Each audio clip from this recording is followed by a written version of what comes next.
The storm broke without warning, the way it always did on the New England coast in late autumn. The sky, a bruised pewter just hours before, had ripped open, loosing a torrential, blinding curtain of rain that hammered the corrugated roof of Bennett's garage. Inside, Hannah Bennett was oblivious. The scent of motor oil, hot metal, and old rubber was her perfume. The clean, metallic ring of a wrench tightening on a bolt was her symphony. The rain's frantic rhythm on the tin roof was merely a backing track to her intense, unwavering focus. This garage was all she had left of her father. It was a legacy built of sweat, scarred knuckles, and an almost sacred devotion to machinery. Exposed brick walls were adorned with faded posters of 70s muscle cars, their colors muted by time. Her father's tools hung in their designated places on the pegboard, each wrench and screwdriver a familiar weight in her hand. This was her kingdom, her sanctuary, a fortress against a world that had too often felt alien and unforgiving. The landline rang, its shrill, insistent peal slicing through the storm, and the classic rock bleeding from an old boombox. Hannah frowned, wiping her grease-stained hands on a rag slung over her shoulder. It was nearly midnight. Who would call the garage's landline at this hour? Any real roadside emergency would have come through on her cell. "Bennett's garage," she answered, her voice a little rough from disuse but steady. "I need a tow," a man's voice said from the other end. It was deep, resonant, and unnervingly calm. There was no panic in it, only the clipped annoyance of a man whose schedule had been forcibly interrupted. Industrial Road, about 2 miles east of Exit 17, a 1967 Maserati Ghibli. Hannah blinked. A 67 Ghibli, that wasn't a car you found broken down on the shoulder, especially not on a desolate industrial stretch in the middle of a hurricane's angry cousin. "Okay, sir. What's the issue with the vehicle?" "It's dead, completely." A sharp edge of impatience crept into his tone. "Just get here."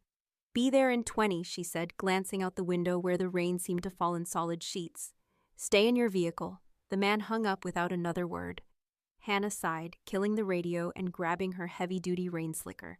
Her tow truck, a battered but brutally reliable old Ford F-350 she called the Beast, sat waiting just outside. As she pulled out of the garage, the darkness and the deluge swallowed her whole. The wipers fought a losing battle against the onslaught. Their rhythmic slap, slap, slap, a hypnotic beat against the chaos. Industrial Road was exactly as its name suggested. A cracked ribbon of asphalt, winding past derelict warehouses and silent factories. The streetlights were few and far between, casting eerie, isolated pools of light on the wet pavement.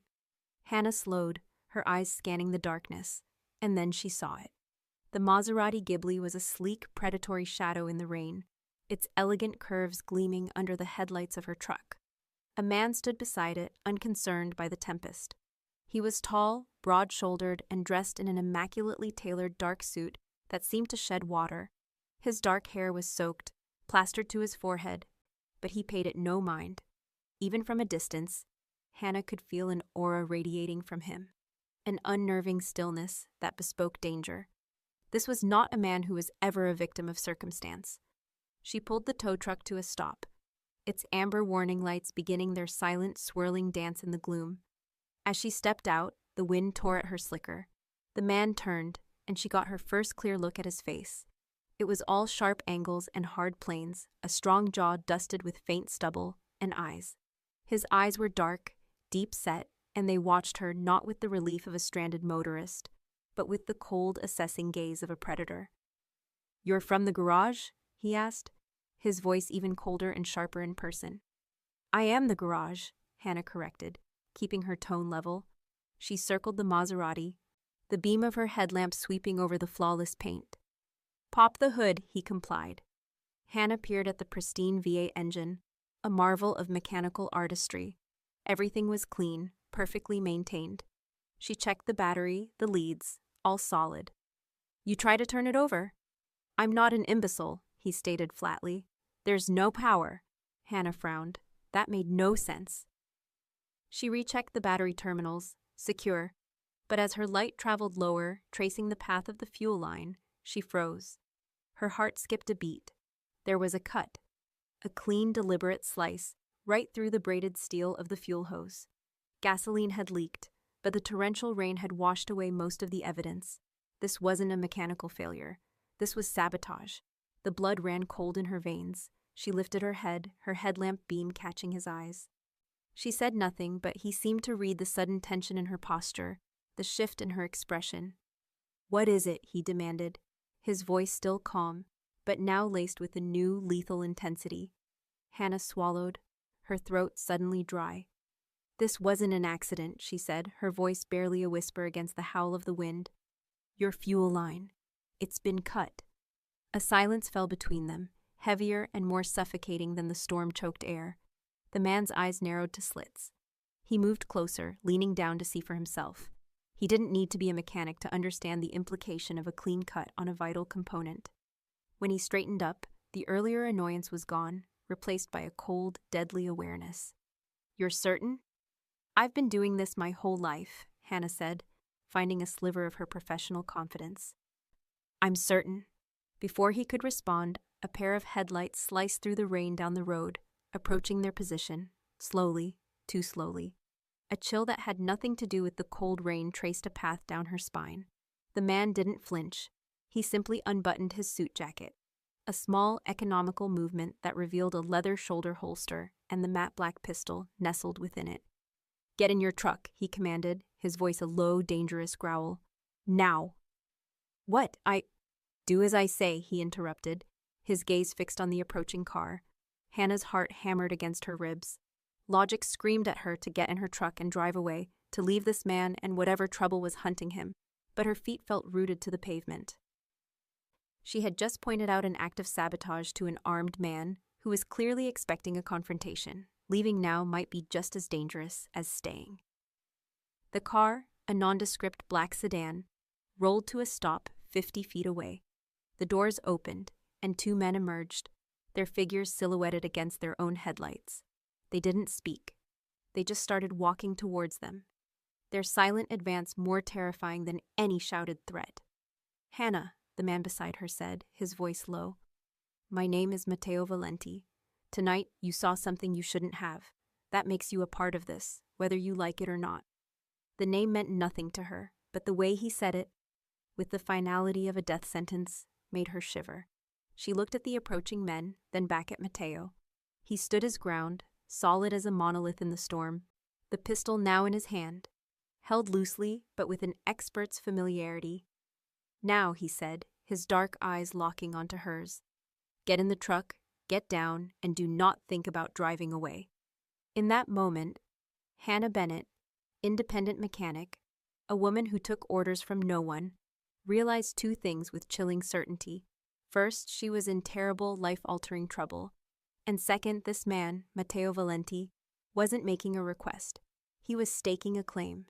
The first gunshot was a deafening crack that tore through the night, a sound so sharp and final, it seemed to momentarily silence the storm. It was the catalyst that broke Hannah's paralysis. She scrambled into the cab of the beast, her heart a wild, frantic piston in her chest. She ducked low across the bench seat, burying her face in her arms as her breath came in ragged, shallow gasps. Another crack echoed, followed by the sickening sound of metal being punctured. A bullet had slammed into the passenger door of her truck, inches from where her head had just been. Her blood turned to ice. This wasn't a movie. This was real. The acrid smell of cordite, sharp and deadly, drifted on the damp air. Outside, she could hear the frantic scuffle of boots on wet asphalt, a guttural grunt of pain, and Matteo's cold, controlled voice barking a command in Italian.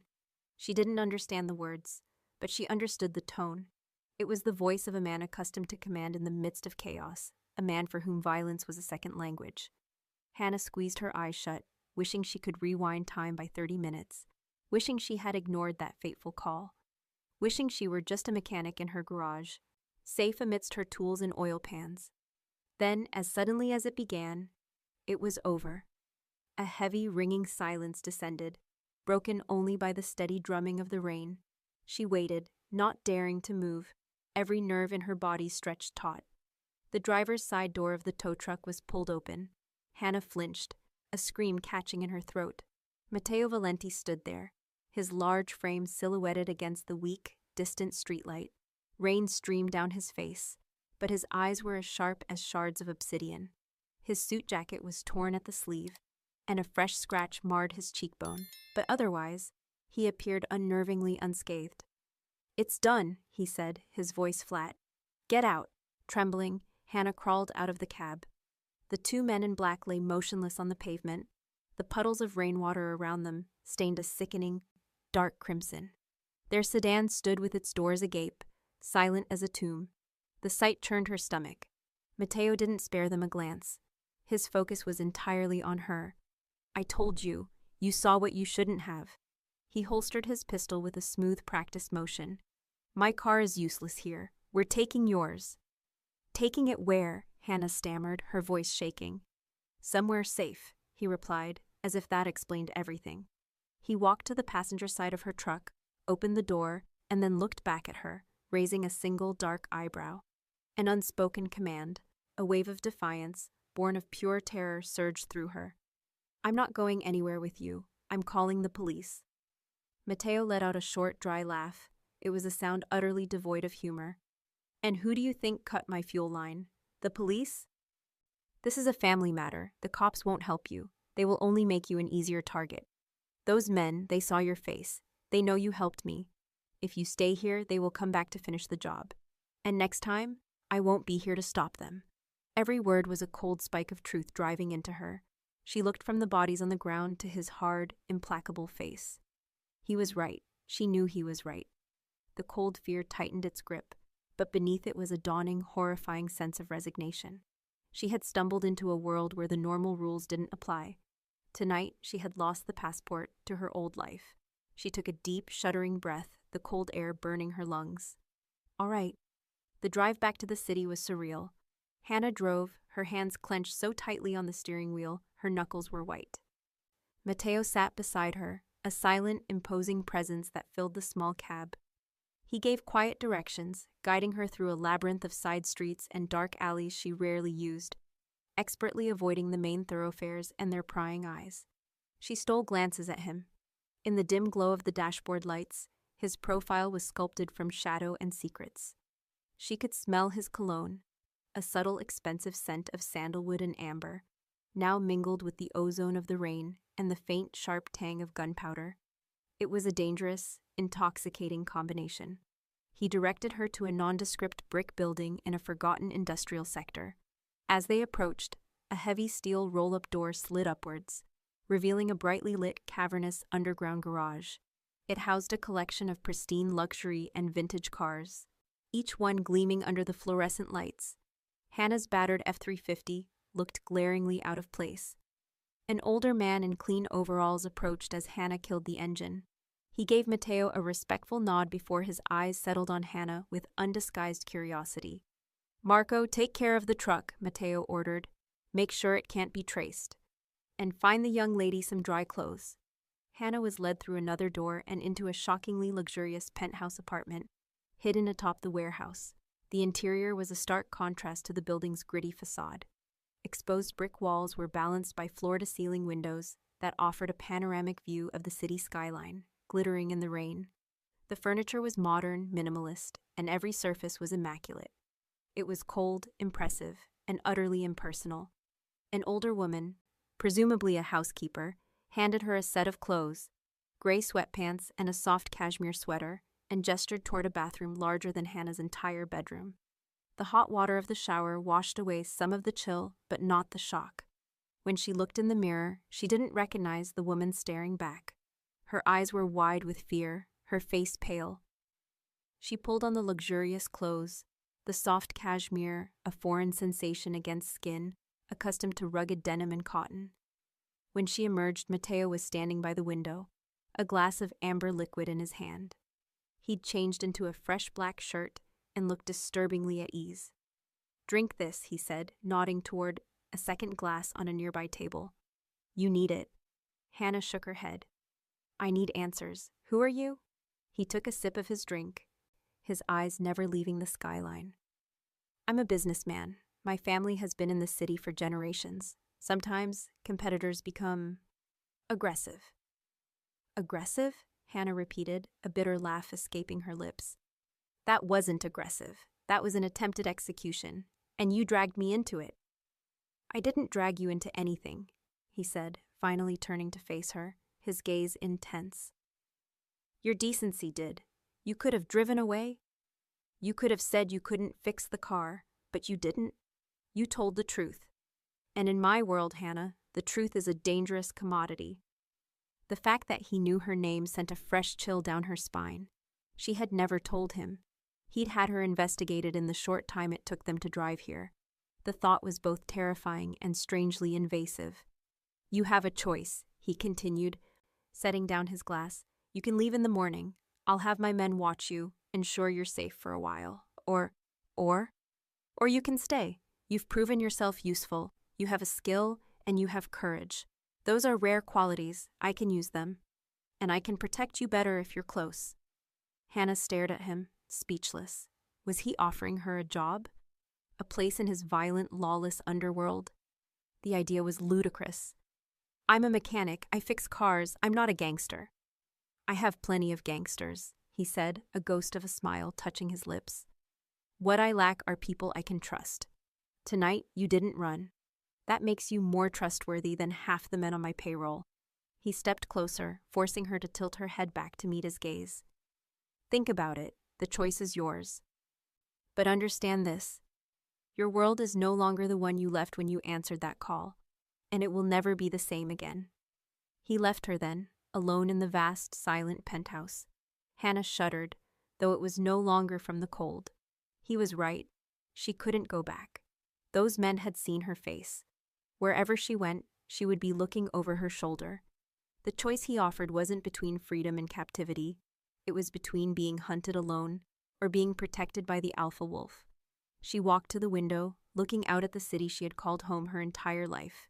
It looked foreign now, a web of light and shadow filled with dangers she had never known existed. Tonight, the veil had been lifted, and Hannah Bennett knew that no matter which path she chose, her life, her simple, predictable life, was over. Sleep was an impossibility. Every time Hannah closed her eyes, she was back on that rain-slicked road, the scene illuminated by muzzle flashes. The dead men's vacant stares fixed on nothing. She paced the length of the penthouse, the plush fibers of the Persian rug a strange, unsettling sensation under her bare feet. It was a gilded cage, and she was a bird that had flown right into it. Dawn broke over the city, a smear of bruised purple and gray across the post-storm sky. With the first light came resolve. She couldn't stay here. This wasn't her world, and she didn't want it to be. She would take his offer of protection, but from a distance. She would return to her garage, her life, and she would try to stitch the shredded pieces of her normalcy back together. When Matteo entered the main living area shortly after sunrise, carrying 2 mugs of coffee, she was waiting for him. I want to go home, she said, her voice firm, leaving no room for argument. He studied her for a long moment, his dark eyes seeming to peel back the layers of her resolve to see the fear still churning beneath. Then he gave a curt nod. As you wish. He held out one of the mugs. My men will follow you. They will be discreet. If you see anything at all that feels wrong, you call this number. He placed a slim, featureless burner phone on the marble coffee table. It only dials one number, mine. His easy acquiescence was disarming. She had braced for a fight, for him to insist she stay. His simple agreement was somehow more unnerving. The drive back to Bennett's garage was a tense, surreal affair. She knew she was being followed, but the dark sedans he used were indistinguishable from any other car on the road.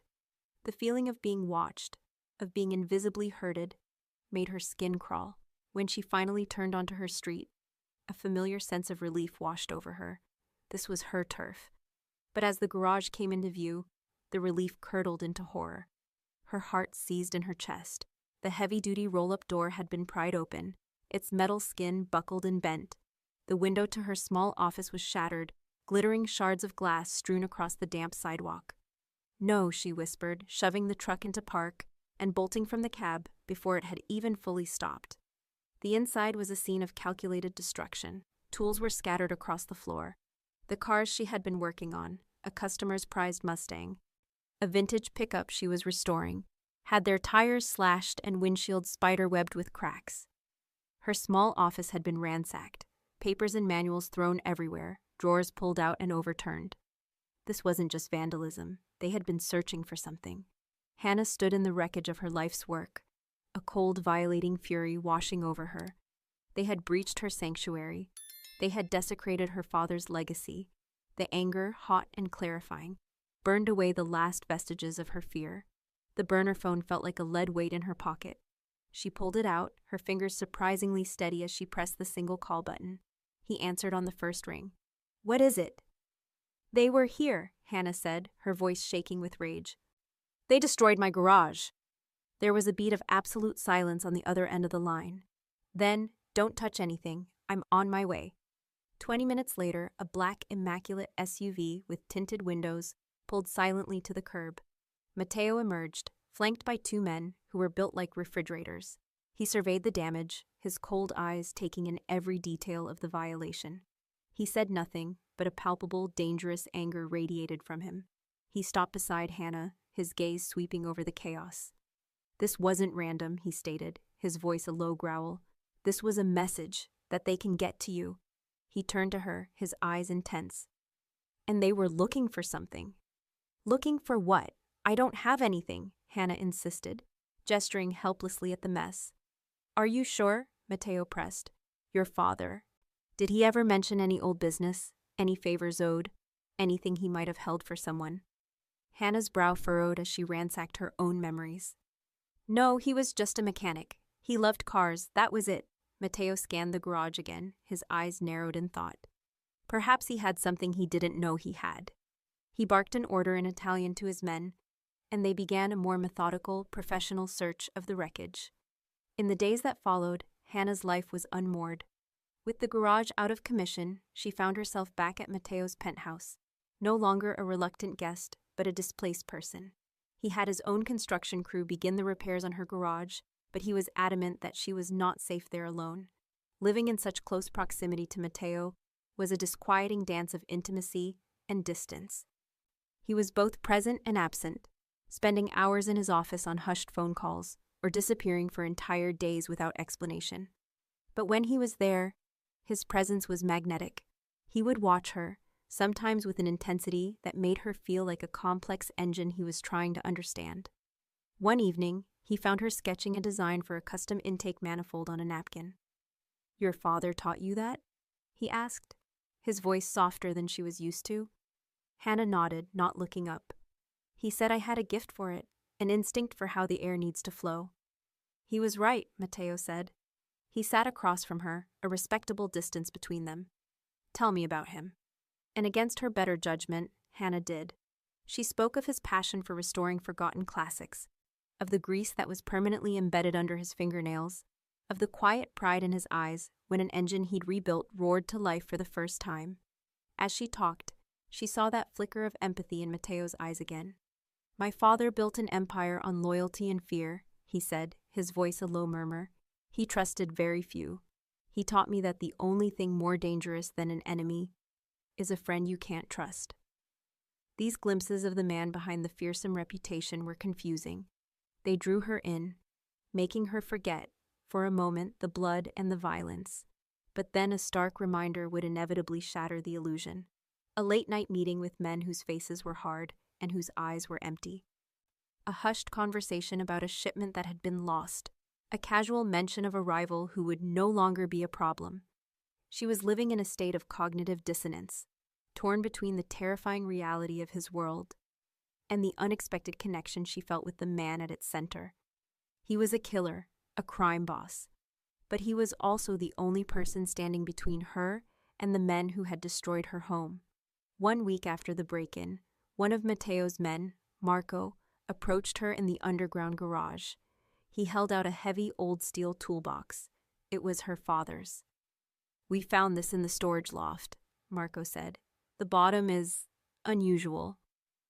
Hannah took it, her heart pounding. She knew this toolbox. It had been her father's first, the one he'd used when he was just starting out. She ran her hands over the familiar dents and scratches. Turning it over, she saw what Marco meant. The bottom plate was thicker than it should be. She found the almost invisible seam and, using a thin knife from her pocket, pried it open. Inside the false bottom, nestled in oil-stained foam padding, was not a tool. It was a small, sleek, external hard drive. Her breath hitched. Her father had been meticulous, organized to a fault. He wasn't the type to hide things. Whatever this was, it was important. And it was secret. She felt a presence behind her and turned to see Matteo standing in the doorway, his expression unreadable. His eyes weren't on her, they were fixed on the hard drive in her hands. "It seems," he said, his voice dangerously soft, "that your father was more than just a mechanic after all." Hannah's fingers tightened around the small, cold rectangle of the hard drive. 1,000 questions exploded in her mind. Her father had been a simple man, honest, hard-working. The idea of him involved in something that required a hidden hard drive felt like a betrayal of his memory, a distortion of the man she knew. "What is it?" she whispered, more to herself than to Matteo. Matteo moved into the light of the garage, his footsteps silent on the oil-stained concrete. He didn't try to take it from her. He just watched her, his expression a careful, guarded mask. "I don't know," he said, "but I have a feeling it's the reason my competitors have suddenly taken such a violent interest in your father's legacy." He gestured for her to follow him back up to the penthouse. The atmosphere had shifted. The fragile, budding sense of connection from the past few days had evaporated, replaced by the cold, hard reality of their situation. She was no longer just a woman he was protecting. She was the keeper of a secret that men were clearly willing to kill for. Upstairs, in the sterile luxury of his office, Matteo slid a laptop across the polished mahogany desk. "Let's see what secrets your father was keeping." Hannah hesitated, clutching the drive. It felt like a violation, prying into a part of her father's life he had deliberately hidden. But looking at Matteo's grim face, she knew she had no choice. This was about survival now, her survival. She plugged the drive into the laptop. A single password-protected folder appeared on the screen. It was labeled with a simple word, Amelia. Hannah's breath caught in her throat. Amelia. It was her mother's name. Her mother had died in a car accident when Hannah was just a child. Her father had rarely spoken of her, the pain too fresh, even after all those years. What could her mother possibly have to do with this? "What is it?" Matteo asked, sensing her reaction. "It's my mother's name," she said, her voice strained. She typed the name into the password field. Access denied. She tried her mother's birthday. Access denied. Her own name, her father's, the garage's address. Nothing worked. Matteo watched her, his patience a tangible force in the room. He wasn't rushing her, but the coiled energy in his stillness made the hair on her arms stand up. "Think, Hannah," he said, his voice low. "A password isn't just a word. It's a memory, something that meant everything to him, something no one else would know." Hannah closed her eyes, forcing herself to push past the grief and think. What memory of her mother did her father cherish above all others? He had so few pictures, so few stories he was willing to share. Then, a faint, wispy memory surfaced. She was very young, sitting on his lap in the garage. He was pointing to the faded photograph of a smiling young woman tacked to his pegboard. "That's your mother," he had said, his voice thick with emotion. "She loved stargazing. We met at the old observatory, you know. She said I was the only man who saw the beauty in a combustion engine the same way she saw it in a dying star. Our star was Lyra. It was a long shot, a half-remembered piece of parental sentimentality. Her fingers trembling slightly, she typed LYRA into the box and hit enter. Access granted. The folder opened, revealing its contents. It wasn't what either of them expected. There were no incriminating photos, no scandalous documents. Instead, there were dozens of encrypted files, a complex series of ledgers, and a single password-protected video file. The ledgers were indecipherable, a complex code of numbers and letters. Matteo leaned in closer, his usual composure cracking with a sliver of genuine surprise. "This is meticulous. This is the work of a professional accountant, a forensic accountant." He pointed to a recurring alphanumeric string in the ledger. "That's a routing number, an offshore account. Your father wasn't just hiding information, Hannah. He was tracking money, a lot of it." He turned his attention to the video file. It was locked with a different password. "Whatever this is," he murmured, "this is the key." Over the next few days, an uneasy alliance formed between them. Matteo brought in a tech expert, a pale, nervous young man named Julian, to try and crack the video file's encryption. While Julian worked, Matteo and Hannah spent hours staring at the ledgers, trying to decipher their meaning. In this shared purpose, the lines between them began to blur. He saw her sharp, analytical mind at work, a mind that could deconstruct a complex engine with the same logic it applied to the coded numbers. She saw a side of him that was strategic, intelligent, and ruthlessly focused. He wasn't just a thug who ruled by force. He was a CEO of a criminal enterprise, a king defending his board. One evening, exhausted, she fell asleep on the couch in his office, her head resting on a stack of printed-out ledgers. She awoke hours later to find a cashmere blanket draped over her. Matteo was sitting in the armchair opposite, watching her, a glass of whiskey untouched in his hand. The hard lines of his face were softened in the dim light. "You should be in a bed," he said, his voice a low rumble. "I was dreaming about carburetors," she mumbled, still half asleep. A faint smile, a rare and startling thing, touched his lips. "I'm sure you were." He hesitated for a moment. "My father was killed when I was 19. Not by a rival, by his own consigliere. A man I called uncle. He taught me my first lesson. Trust is a blade. It can protect you, or it can gut you. It all depends on whose hand is holding it." Hannah sat up, pulling the blanket tighter around her. "Why are you telling me this?" His dark eyes met hers, and for the first time, she saw a raw vulnerability in them. "Because I don't know whose hand is holding the blade anymore. Because you, a mechanic with grease under her fingernails, are the only person in the last 10 years who hasn't wanted something from me." His gaze dropped to the laptop. Until now. The implication hung in the air between them, that she now held the blade. The thought was terrifying. The breakthrough came from Julian 2 days later. He hadn't cracked the password, but he had found a backdoor, a fragment of code in the video file itself. It was a set of GPS coordinates. Matteo pulled the coordinates up on a satellite map. It pointed to a location upstate, the old abandoned Blackwood Observatory, the place from her father's story. He didn't just leave a password, Hannah breathed, a sense of awe mixing with her dread. He left a map. Matteo's expression was grim. "It's a test of trust, just like he said," Hannah realized, a shiver running through her. "The password was a memory only I could have. The location is a place only I would understand. He was leaving this for me."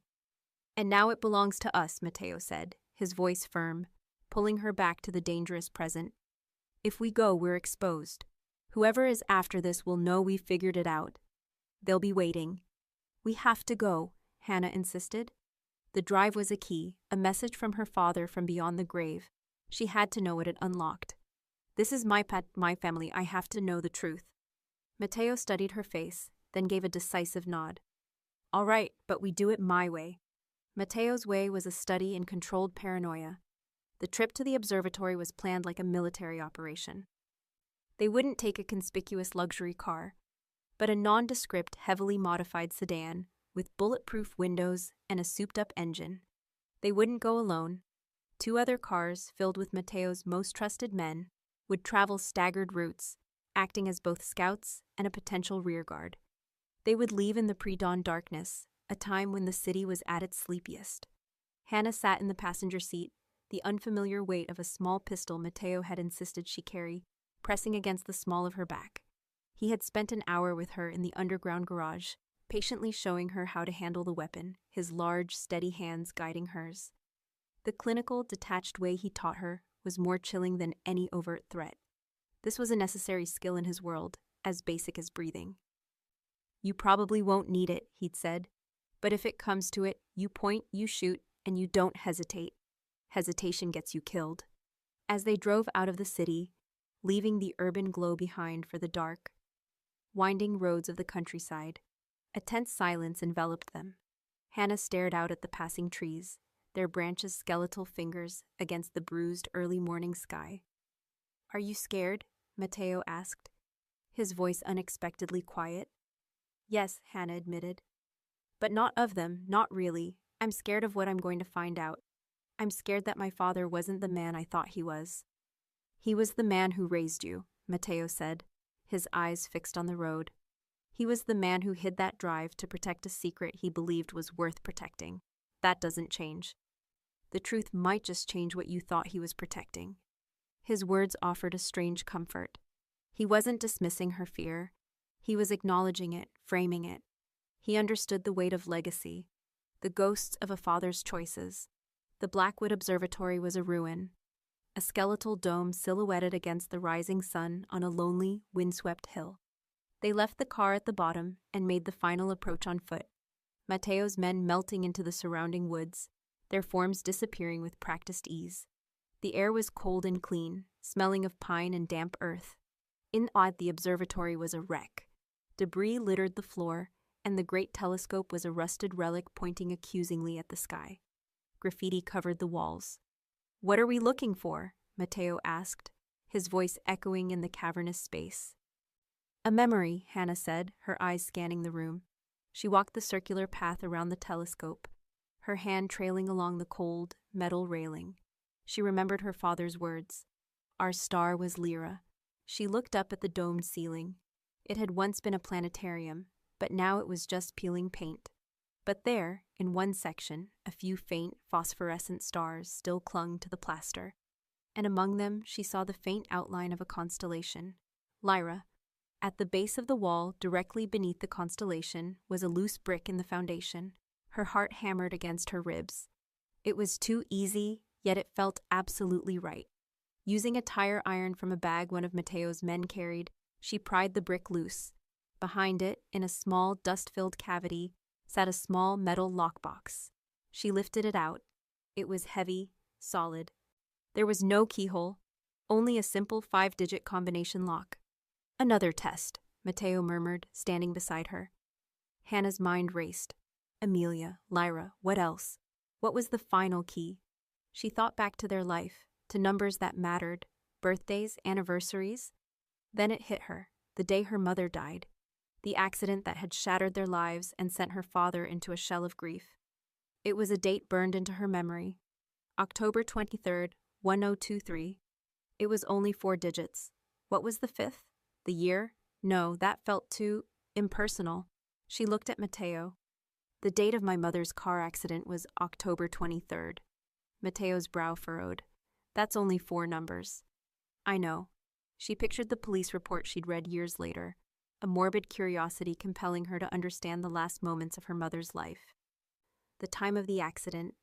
It had happened late at night, 2:37 a.m., 237, the number from his story about the phone call. Her subconscious had been screaming it at her all along. No, that was from the prompts example, not her story. I must be careful not to mix contexts. Let me rethink. The number must be personal to her story with her father. What number would a mechanic and his daughter share? The number of an engine, a specific one. What was your father's favorite project, Hannah? The car he loved more than any other? Matteo's voice cut through her thoughts. She looked up, startled. A 57 Bel Air. He rebuilt it from the ground up. Said the engine, a 283 V8, was the most honest piece of machinery ever built. The firing order, Matteo said, a sudden sharp understanding in his eyes. Every mechanic knows them by heart. Hannah's eyes widened. Of course, it was a language only they would speak. The firing order for a small block Chevy V8. It was a sequence of 8 numbers, but maybe... The last 5, she whispered. She closed her eyes, reciting the sequence from memory, a catechism her father had taught her when she was a girl. 184365772. She spun the dials. 6572. What about the first number? The 5th digit? She tried a 3, then a 4, nothing. Her frustration mounted. Wait, she said, her eyes snapping open. She looked at the balk, then at the brick she'd removed. Scratched faintly on the inside of the brick, almost invisible with dust, was a number. 1. She set the first dial to 1. Then she entered the last 4 digits of the firing order. 572. No, that's not right. The sequence is 184365772. Last 4 would be 572. Oh wait, I need 5 digits. Let's make it simpler and more emotional. Let's stick with the date of the accident. 1023. 1023. What's the 5th digit? The number on her mother's hospital room? No, too obscure. The number of the highway?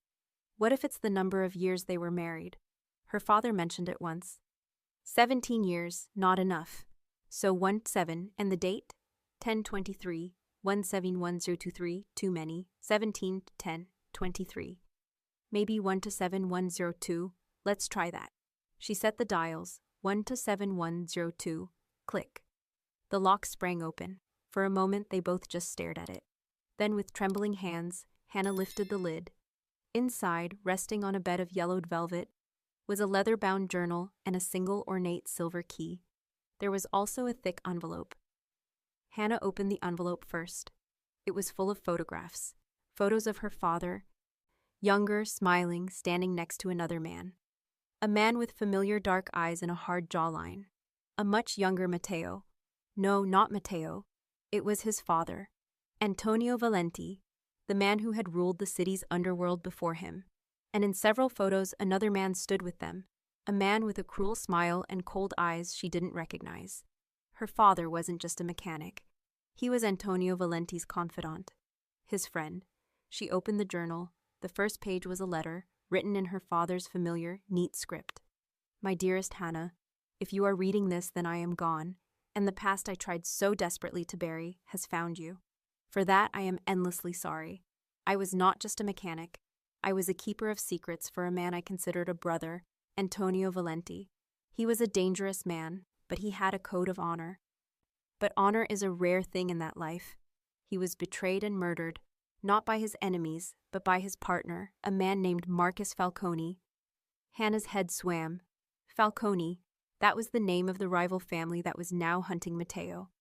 Antonio knew Falcone was moving against him. He entrusted me with the evidence, the ledgers, the proof of Falcone's treason, and this key. He said it would unlock everything. He made me promise to keep it safe, to only give it to his son Matteo if the time came when Matteo was ready to see the truth. I hid it all, for you, for your safety. I ran from that life to give you a normal one. The ledgers on the hard drive are a record of Falcone's crimes, but the video? The password is the key in this box. Hannah looked at the silver key. It wasn't a key for a door. The head was a USB drive. The password. It was the key. Falcone, Matteo breathed, his voice a low, venomous hiss. He was reading over her shoulder. He murdered my father. My whole life I was told it was the O'Malley crew from the West Side. A lie. A lie told to me by Falcone himself, who then swore loyalty to me after my father's death. The sheer depth of the betrayal was staggering. It was the story he had told her, about trust being a blade, played out on a scale she could barely comprehend. The key, he said, his voice tight with controlled fury. It's the password for the video. They didn't wait. They raced back down the hill, the sense of urgency a palpable current between them. In the car, Hannah plugged the hard drive and the key into the laptop. The video file password prompt appeared. She inserted the USB key. The prompt disappeared. The video opened. It was security footage, grainy and time-stamped 20 years prior. It showed the inside of an old warehouse office. It showed her father, looking nervous. It showed Antonio Valenti. And it showed Marcus Falcone, smiling, pouring Antonio a drink. Then, as Antonio's back was turned, Falcone pulled a pistol and shot him in the head. The video was clear, undeniable proof. Her father had witnessed the murder. He had been forced to help cover it up to save his own life and the life of his young daughter. He had lived with that secret, that horror, every single day. Hannah felt a wave of nausea.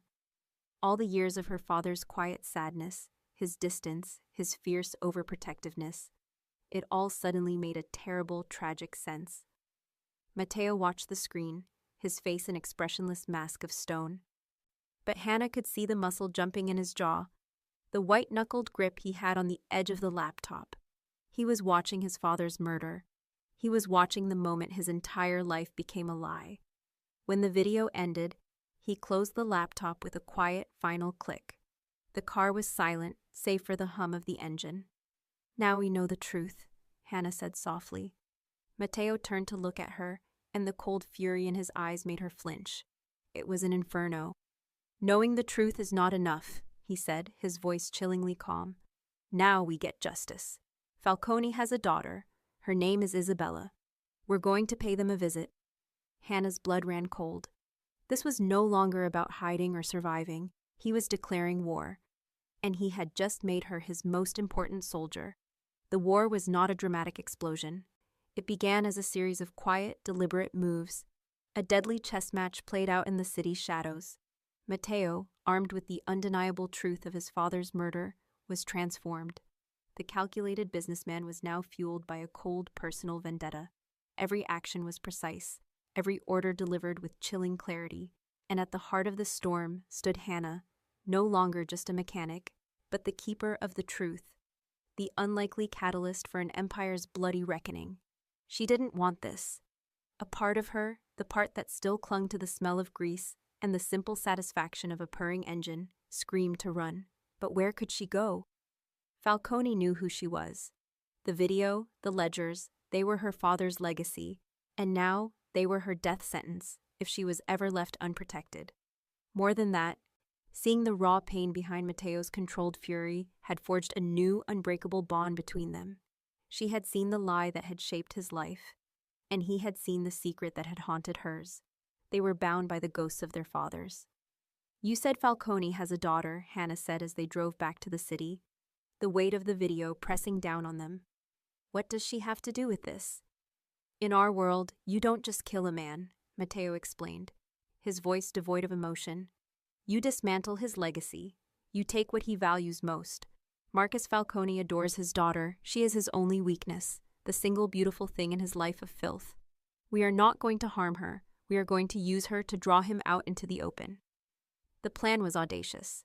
There was an annual charity gala hosted by the city's elite, an event where men like Matteo and Falcone could pretend to be civilized philanthropists. Isabella Falcone was one of the event's organizers. Matteo intended to be her escort, and Hannah would be there with him. "Me at a gala?" Hannah laughed, a bitter, humorless sound. "Look at me, Matteo. I own 2 pairs of jeans and a dozen stained t-shirts. I'd stick out like a sore thumb." "You will be the most beautiful woman in the room," Matteo stated, not as a compliment but as a fact. "I'll see to it." The next 48 hours were a whirlwind. A team of stylists descended upon the penthouse, women with sharp eyes and measuring tapes, who tutted at Hannah's calloused hands, but whose expressions turned to professional admiration at her tall, athletic frame. They brought dresses of silk and satin, jewels that glittered with cold fire, and heels that felt like elegant torture devices. Hannah stood before a full-length mirror, a stranger staring back at her. She was wearing an emerald green gown that clung to her curves, the color bringing out the fiery flecks in her hazel eyes. Her hair, usually tied back in a messy ponytail, was styled in soft, elegant waves. The grease under her nails was gone, replaced by a perfect manicure. She was beautiful, but she felt like an imposter, a doll dressed up for a dangerous game. Matteo entered the room, stopping dead in the doorway. He was dressed in a perfectly tailored tuxedo, looking every bit the powerful, dangerous man he was. For a moment, the mask of control slipped, and his eyes widened with something that looked like genuine awe. He said nothing, but his gaze swept over her, intense and possessive. In that look, she felt a different kind of danger, a pull that had nothing to do with guns and everything to do with the raw, undeniable chemistry that crackled between them. "Emerald," he finally said, his voice a low rasp. "It matches your father's Ghibli." He held out a velvet box and inside lay a delicate diamond necklace. "My mother's. She would have wanted you to wear it." As he fastened it around her neck, his fingers brushed against her skin, sending a jolt of electricity through her. They stood close, the scent of his cologne enveloping her. For a heartbeat, the world of violence and revenge faded away, leaving only the two of them, a man and a woman caught in something far more complicated than a mafia war. The gala was a glittering facade, a sea of fake smiles, whispered deals, and champagne.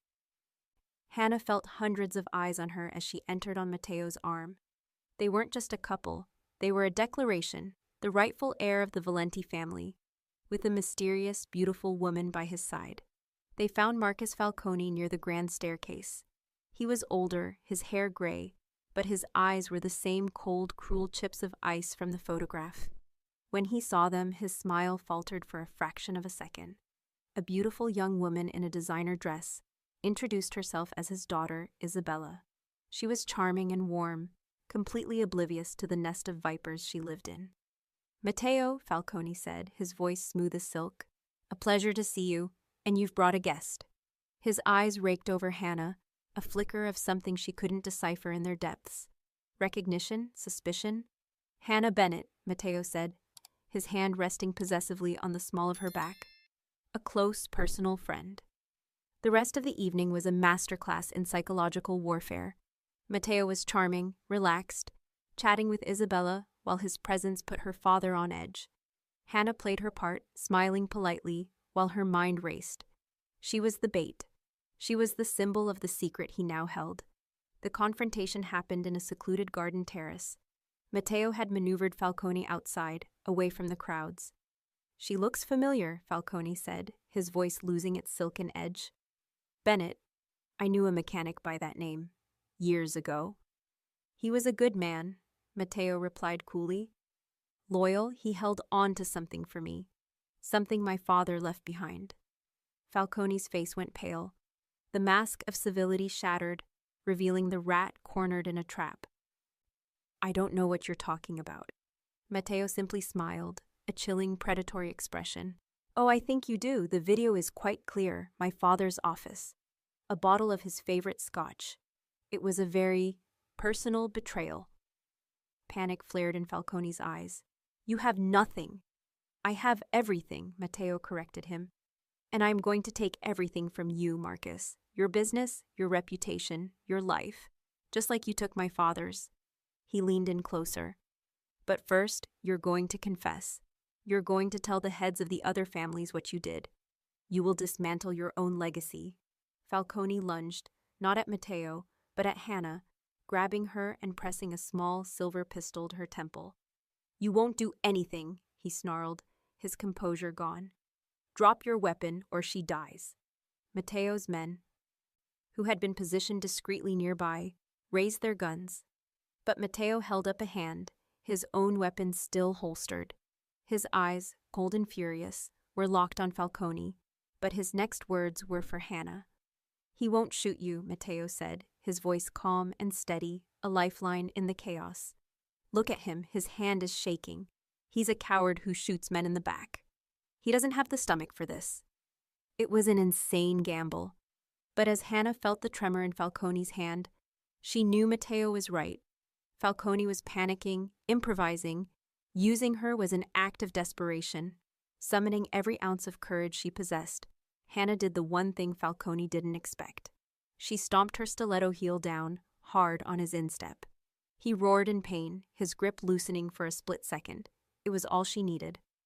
She slammed her head back into his nose with a sickening crunch and dropped, twisting away. The moment she was clear, 2 shots rang out in quick succession. Not from Matteo's men. From Matteo himself. He had drawn and fired his weapon with impossible speed. Falcone crumpled to the ground, his eyes wide with surprise, a neat hole in his forehead. Silence descended, broken only by the distant sound of the orchestra inside. Hannah was breathing heavily, her body trembling with adrenaline. Matteo was instantly at her side, his hands checking her for injuries, his eyes blazing with a fierce protective light. "Are you all right?" he asked, his voice rough with emotion. She could only nod, her throat too tight to speak. He pulled her into his arms, holding her tightly against his chest. She could feel the frantic, heavy beat of his heart against her ear. He wasn't the cold, untouchable crime boss now. He was just a man who had almost lost something he valued. "You were magnificent," he murmured into her hair.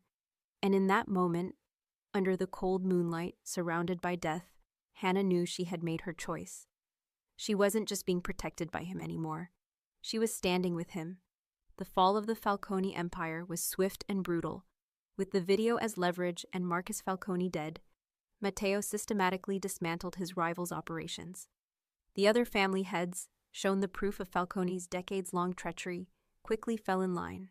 There was a new, undisputed king in the city, one forged by revenge and legitimized by a truth that had been buried for 20 years. But victory was not without its costs. The city's underworld was unsettled, and the power vacuum left by Falcone created new, smaller conflicts. The violence didn't end. It just changed its address. Hannah returned to her garage. Matteo's crew had repaired it to a state better than it had ever been, with new equipment and reinforced security. The familiar scent of oil and metal was a comfort, a tie to the simple life she once knew, but it wasn't the same. She was no longer just the garage owner. Whispers followed her. People on the street looked at her differently, with a mixture of fear, respect, and awe. She was the mechanic who had stood by the city's most powerful man, the woman who had been at the center of the storm. She and Matteo existed in two separate worlds that were now inextricably linked. He would appear at the garage late at night in one of his immaculate cars, not as a client, but just to see her. He'd watch her work, the tension of his day seeming to melt away in the quiet, orderly space of her garage. He never spoke of the violence, of the business that occupied his days. With her, he was just Matteo. They would share a coffee, talk about classic cars, and for a little while, they could pretend to be two ordinary people. But the pretense could only last so long. His world would always intrude. There were new threats, new betrayals. One night, a car bomb was discovered under her restored Bel Air, a clear message that she was still a target, a perceived weakness in Matteo's armor. After that night, things changed. Matteo arrived at the garage, his face grim. "This can't continue," he said, his voice heavy. "As long as you are here, you are a target.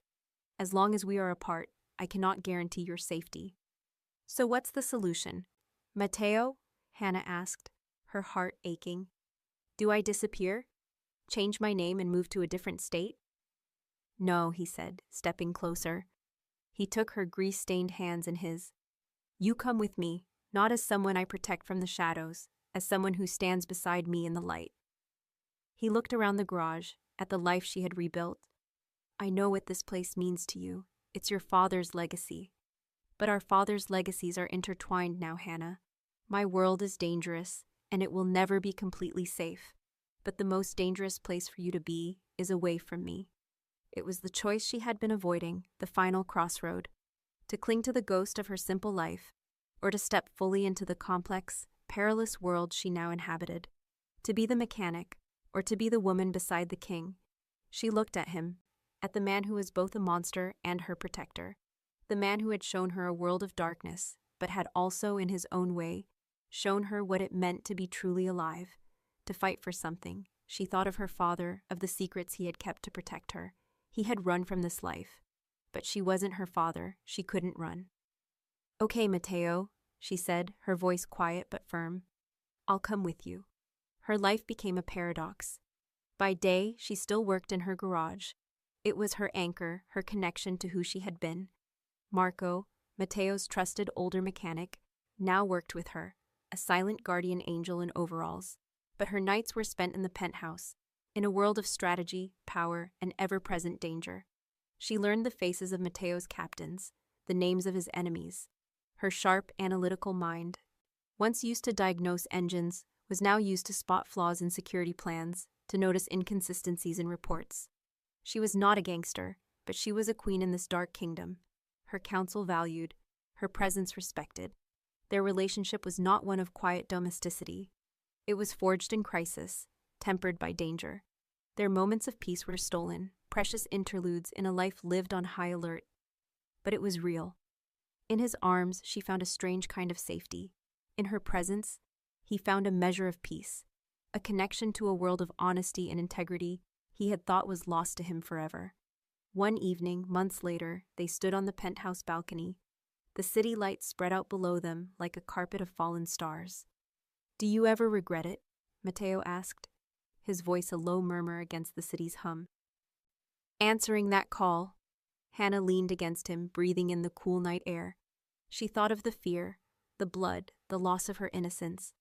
But she also thought of the truth she had found, the strength she had discovered within herself, and the complex, dangerous man beside her, whom she had, against all odds, come to love. "No," she said, turning to face him, her hand coming up to cup his jaw. "I don't regret it." He lowered his head, his lips meeting hers in a kiss that was not gentle, but fierce, passionate, and filled with the unspoken promises of a shared, perilous future. It was a kiss that sealed their pact, a testament to the strange, violent fate that had brought a mechanic and a mafia boss together on a rainy night. Her old life was gone, replaced by something far more dangerous, but also far more profound. She had found her place, not in the simple world of gears and oil, but in the heart of the storm, and as long as she was with him, she knew she would never be invisible again. The world would always be watching, but for the first time in her life, she wasn't afraid to be seen.